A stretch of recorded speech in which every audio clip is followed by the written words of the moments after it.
Please listen carefully. Well, hello, universe, and welcome to the Optimist Daily Update. I'm Kristy Jansen. And I'm Summers McKay. And we're part of the team behind the Optimist Daily, making solutions the news. We bring you reader-funded solutions news every day in order to change the tenor of news media, social media, and the direction of your day to help make it one focused on solutions. 7 days a week, we publish positive news stories written by award-winning journalists and delivered online to your inbox and through our social channels. And also, we are sharing these solutions in a commute-worthy, walk-worthy, home office-worthy podcast. Today is Thursday, the 25th of February, 2021. Hello, Kristy. How goes it at the zoo house today? Zoo house is quite quiet this morning. It's another good day in my captivity here.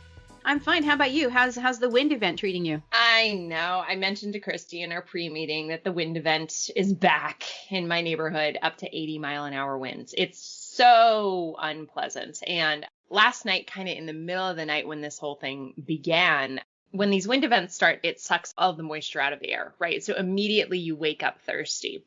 But Brennan woke up thirsty, but like very confused why she was thirsty and sort of frustrated and uncomfortable. And I put on the air humidifier, but there was lots of tossing and turning. So it was not a great night's sleep. That's the least of anyone's problems, is a baby not having a good night's sleep. But the wind event has blown our garden about, and furniture is all over. And I will say that the hospitable nature of climate is dramatically changing, and anyone who says it isn't is wrong. It's an interesting thing to point out because we think about forest fires, we think about floods, we think about extreme cold, extreme heat. But wind is one of those processes that happens with differentials of temperature. And that is something I've noticed a lot near coastal California. It's getting more windy. Yes.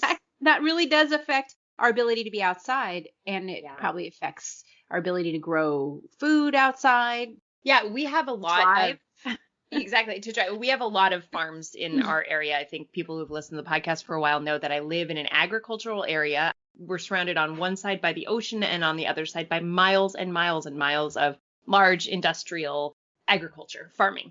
And the most recent wind event, one that happened maybe 4 weeks ago, 3 weeks ago, I can't really remember when, but it actually completely decimated all of they had canopies over a certain crop, and I think it might have been some sort of berry. I'm not sure exactly what it was, but it basically decimated the entire field. And that field, they didn't even bother to clean it up. It's still just torn canopies and torn metal and broken plastic, because I think the discussion was apparently, and I'm hypothesizing here, but basically cleaning it up and putting it back the way it was is no longer a possibility. They are going to have to rethink how they grow and what they grow in this area, because there's no longer this sort of gentle, loving ocean wind that you can canopy. You can canopy your organic berries. Like, no, it's just we need some hardy potatoes apparently here now.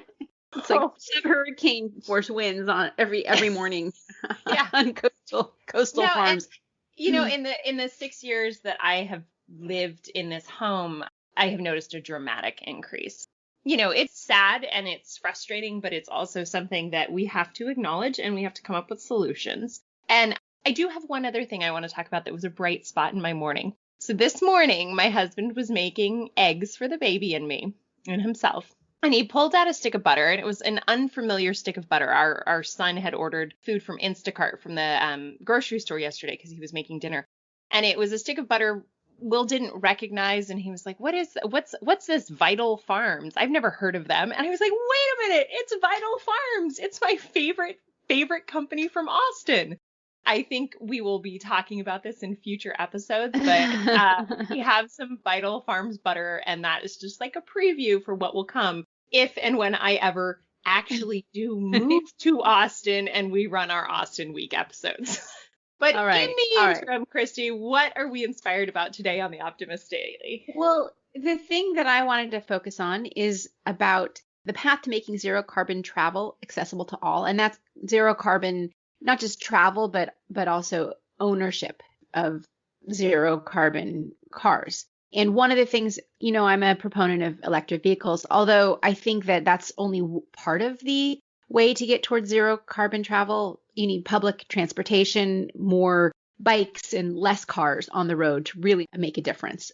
But in the meantime, the bridge is to get rid of internal combustion engines and improve or increase the ratio of electric vehicles.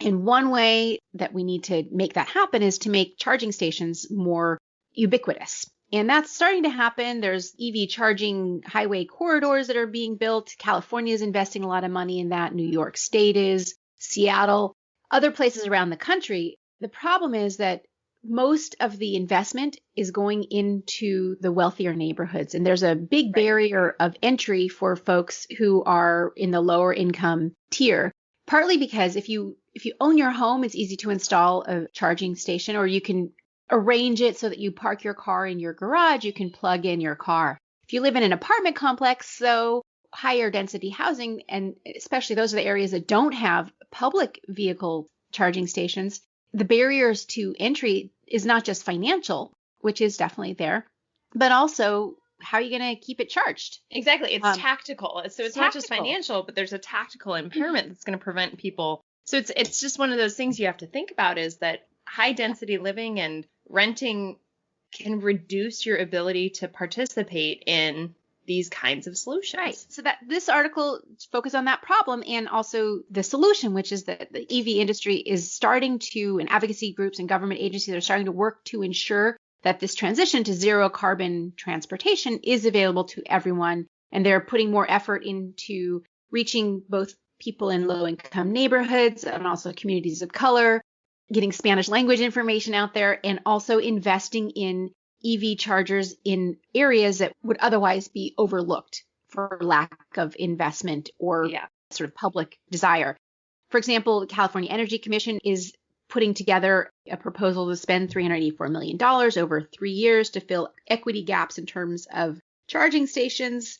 Ultimately, their goal is to make it more convenient to charge an electric vehicle than to top up the gas on a conventional vehicle. And, you know, we only have 15 years before California will stop selling or being allowed to sell internal combustion engines. So they've got to start now to make the actual charging infrastructure more ubiquitous. New York has put into action a $750 million program to create 50,000 charging stations. Seattle, there's a credit union there that's setting up an EV loan program, which offers fair financing loans that include lower interest rates for electric vehicles compared to ICE vehicles. And that also will help to improve the investment in folks who would otherwise buy an ICE car. So all of these things are part of a new ecosystem which is growing up around electric vehicles, which I find really promising because we absolutely have to get carbon out of our transportation sector as quickly as possible. And so while having a car is still a problem, it's better to drive less. If you're going to drive, it's better if you're driving an electric vehicle. Exactly. Or a hybrid, still rooting for the hybrids. Okay. But, you know, I mean, it's steps, right? It's steps in the right direction. And I agree that accessibility for all of these solutions are really important. And that actually leads to another great story on the Optimist Daily that we're not going to talk about, but it's hyperlocal zoning and allowing neighborhoods to make decisions about density and potentially, you know, solar decisions or accessibility for these other solutions within their local communities. So those dovetail together really well. There's one other solution that I do want to talk about. Yes, though. and this is also about logistics and transportation, right? Exactly. Now getting onto boats. This headline reads, these changes could drastically reduce noise pollution in marine habitats. So in Southern California right now, if you live kind of near the port of Los Angeles or can see it anywhere or any of the major ports, you will see that there are dozens of container ships lined up, just dozens. There is such an extraordinary backlog of processing at the port of Los Angeles. I think last weekend when I was down at my parents' house, I was able to look out and see, and there were 19 ships queued. And if you think about what just like 19 ships lined up waiting, those ships aren't turned off. They're still running. They're still slowly moving. They still have operations. Think about the noise that is going to come from that. And imagine if that was in your neighborhood, right? Imagine if all of the noise from that was just down the street from you. There's just 19 trucks idling in your backyard. Exactly. Exactly. 19 trucks idling in your backyard. Needless to say, that would be really disruptive, and it is incredibly disruptive for marine animals, especially species like whales, which rely on calls through the water to communicate. They're yelling with trucks idling in the background. The good news is that there are actually a few simple solutions that can greatly reduce these auditory disruptions under the sea. One, get rid of the backlog, figure out how to get boats through more quickly, but that's not what this article covers.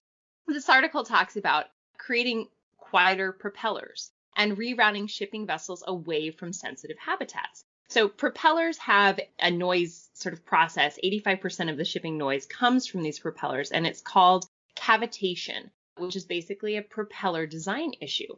Fortunately, propellers can be retrofitted to improve efficiency and reduce noise by 75%. There's also another area of improvement that we can take on, which is seismic surveying.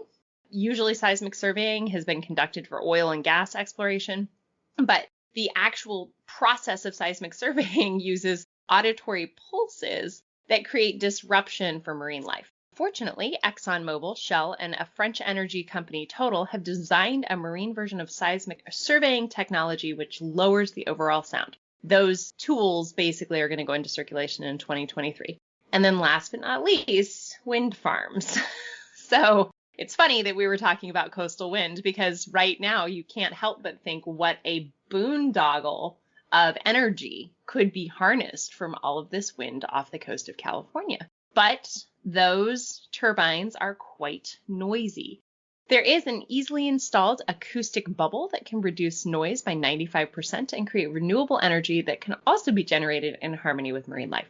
Now, Kristy, you were saying a lot of this research has been done in the Santa Barbara Channel. Absolutely. Well, UC Santa Barbara is right there, and I know that the Bren School and the marine biology is quite renowned. But the other thing that I've read is just not just retrofitting propellers, but slowing down the speed also significantly reduces the noise. So there's simple strategies, but a lot of the research has been done in the Santa Barbara Channel because that is a main thoroughfare for ships going towards Los Angeles. And they've been able to observe what happens to the marine populations when it's really noisy and when it goes down. So yes, this is good. Yep. Well, there's some other fantastic headlines on the Optimist Daily today. There is an article called Meet the Native American Tribes Working to Restore Beaver Populations. The end of the debate. What's healthier, toast or untoasted bread? I'll leave everyone to find out that surprise. Virginia is slated to become the first southern state to abolish capital punishment. What else do we have? There's an adorable ferret, which is the first endangered species ever to be cloned in the United States. That's a cute animal pick story. I know, it's so clickbait because it's just so cuddly and but it's a solution. It's also adorable. 10 great natural lawn alternatives. Think clover lawns and other things instead of green grass, which may not work for every climate. Tricks to avoid sleepless nights. And finally, how to create a culture of gratitude. And that is it for today's Optimist Daily. Thank you so much for being here. Thanks everybody for listening to the Optimist Daily Update. We promise to continue to share positive solution-based stories with ideas on how you can participate in this changing world and ensure it is changed for the good. We promise to cover the current events with accuracy, legitimate sources, and offer you the information needed most to chart new paths for all of us. Consider becoming an emissary. $5 a month helps us out. Or just share a story with someone you love and share solutions. Let's all share something good. And together, we'll keep the Optimist Daily free to all who need it, supported by those who can. Thanks, everybody. See you tomorrow.